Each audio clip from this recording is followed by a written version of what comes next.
नमस्कार दोस्तों, मैं उत्तम गुप्ता आपका सरदार वल्लभ भाई पटेल एकेडमी के ऑनलाइन चैनल पर आपका हार्दिक स्वागत करता हूं।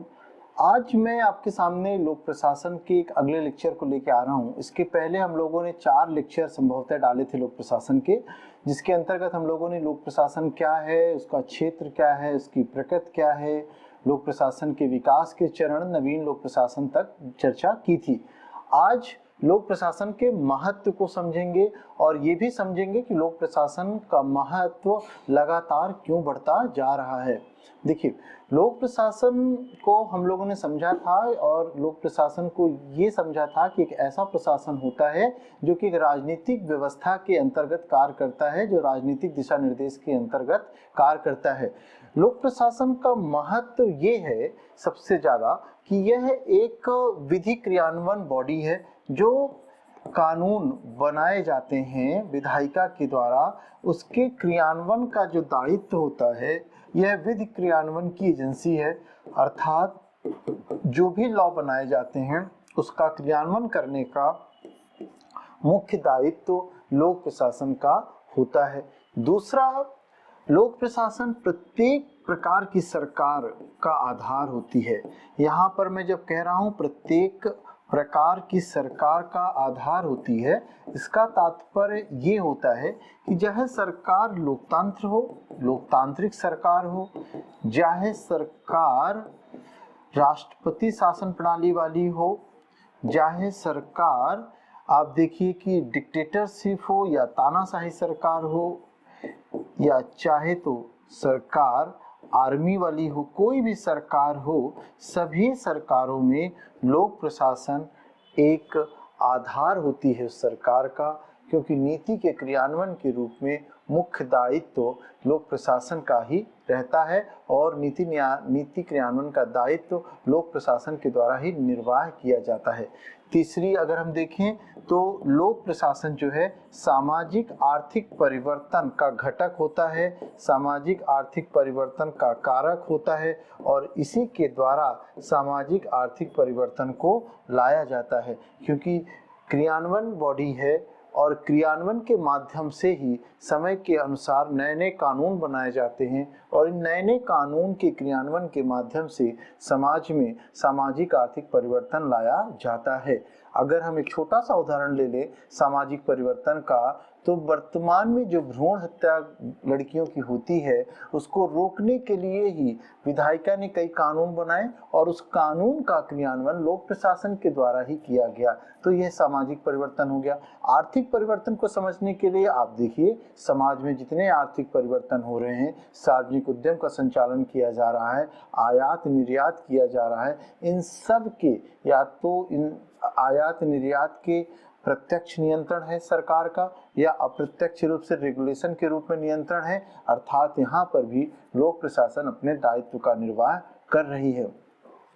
अगला पॉइंट देखिएगा तो राजनीतिक स्थिरता को प्रदान करती है। राजनीतिक स्थिरता को प्रदान करती है कैसे, समझिए कि यदि मान लीजिए कि किसी सरकार के 5 वर्ष पूरे हो गए और नए इलेक्शंस होने हैं, या 5 वर्ष पूर्व होने के पहले ही सरकार किन्हीं कारणों से भंग हो गई या किन्हीं राज्यों में राष्ट्रपति शासन लागू हो गया, इन सभी परिस्थितियों में एक राजनीतिक शून्यता की स्थिति पैदा होती है और इस राजनीतिक शून्यता को भरने का काम लोक प्रशासन के द्वारा किया जाता है।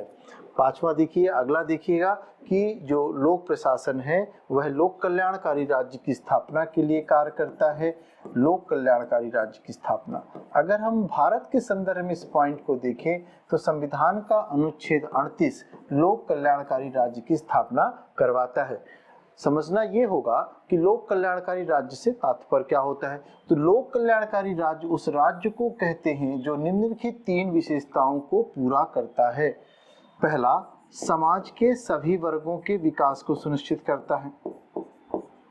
समाज के सभी वर्गों के विकास को सुनिश्चित करता है। दूसरा, राष्ट्र के सभी क्षेत्रों का समान विकास करता है। और तीसरा, अर्थव्यवस्था के तीनों क्षेत्रों अर्थात प्राथमिक, द्वितीयक, तृतीयक प्राथमिक, द्वितीयक व तृतीय तीनों क्षेत्रों को सुनिश्चित करता है।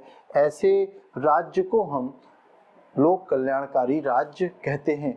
तो लोक कल्याणकारी राज्य की स्थापना आप खुद सोचिए, समाज के सभी वर्गों का विकास कैसे होगा जब तक लोक प्रशासन के द्वारा विभिन्न वर्गों के लिए अलग अलग नीतियों का क्रियान्वयन नहीं किया जाएगा। इसी तरह राष्ट्र के सभी क्षेत्र चाहे तो पहाड़ी हो सकते हैं, चाहे तो रेगिस्तानी हो सकते हैं, चाहे तो मैदानी हो सकते हैं। आपको पता है कि मैदानी क्षेत्रों का विकास अपेक्षाकृत रेगिस्तानी क्षेत्र और पहाड़ी क्षेत्रों की अपेक्षा सरल होता है। तो यह लोक प्रशासन का दायित्व होता है कि जहाँ पर विकास थोड़ा कठिन कार्य है वहाँ पर उस क्षेत्र को स्पेशल महत्व देते हुए वहाँ पर भी विकास के कार्यों को संपादित किया जा सके। इसके बाद देखिए, अगले कारक के रूप में हम ले सकते हैं कि लोक प्रशासन सामाजिक आर्थिक विषमता को कम करने के कारक के रूप में काम करता है। सामाजिक आर्थिक विषमता को कम करने वाले कारक के रूप में काम करता है, इसके बाद आप देखिए अगला पॉइंट कि यह कानून व्यवस्था को बनाए रखने का कार्य करता है। सबसे बड़ी बात है, जिस समाज में कानून व्यवस्था बना रहता है वहाँ पर शांति का विकास होता है और शांति ही जो है अंततः विकास को प्रोत्साहित करती है। इसके बाद हम लोग देख सकते हैं ऐसे बहुत से कार्य होते हैं। बाढ़, सूखा जैसी परिस्थितियों में लोक प्रशासन के द्वारा एक डिजास्टर मैनेजमेंट के दायित्व का निर्वाह भी किया जाता है। अलगाववाद, बढ़ता हुआ आतंकवाद, नक्सलवाद, बढ़ती हुई जनसंख्या, बढ़ता हुआ लोगों का सरकार से अपेक्षाएं, इन सब चीज़ों ने लोक प्रशासन के महत्व को बढ़ाया है। अब एक शब्द में अगर कहा जाए कि लोक प्रशासन का संबंध समाज से कब से होता है, तो जब एक बच्चा माँ के गर्भ में होता है और जब वह वृद्ध होकर के मर जाता है, तो अर्थात गर्भ से लेकर के कब्र तक लोक प्रशासन व्यक्ति के सर्वांगीण विकास से जुड़ा रहता है और इस तरह से लोक प्रशासन के महत्व को समझा जा सकता है। हम देख सकते हैं कि लोक प्रशासन हमारे सामाजिक, आर्थिक, सांस्कृतिक, शैक्षणिक, राजनीतिक आदि पक्षों से बहुत गहरे ढंग से जुड़ा होता है और इसीलिए तो प्रोफेसर डोनहम ने कहा है कि यदि हमारी सभ्यता असफल होती है तो यह असफलता मुख्यतः लोक प्रशासन की होगी। अगर प्रशासन असफल होगा तभी हमारी सभ्यता असफल होगी, क्योंकि सभ्यता के सभी पक्षों का संचालन लोक प्रशासन के द्वारा किया जा रहा है। तो ये था हमारा एक छोटा सा टॉपिक, लोक प्रशासन का महत्व। और ये बड़ा इम्पोर्टेंट टॉपिक है क्योंकि अभी अप्रैल में मुख्य परीक्षा होने जा रही है मध्य प्रदेश पीएससी को। उनको टारगेट में रखते हुए मैंने सोचा हुआ है कि आने वाले 4-5 दिनों में लोक प्रशासन के बहुत सारे लेक्चर्स को हम आपके सामने लाएंगे, ताकि आप इसको घर में बैठ कर के, लेकिन जब आप इसको सुन रहे हो तो पेन और कॉपी लेकर के पॉइंट को लिखते जाइए। निश्चित रूप से आप इससे बहुत लाभान्वित होंगे। Thank you.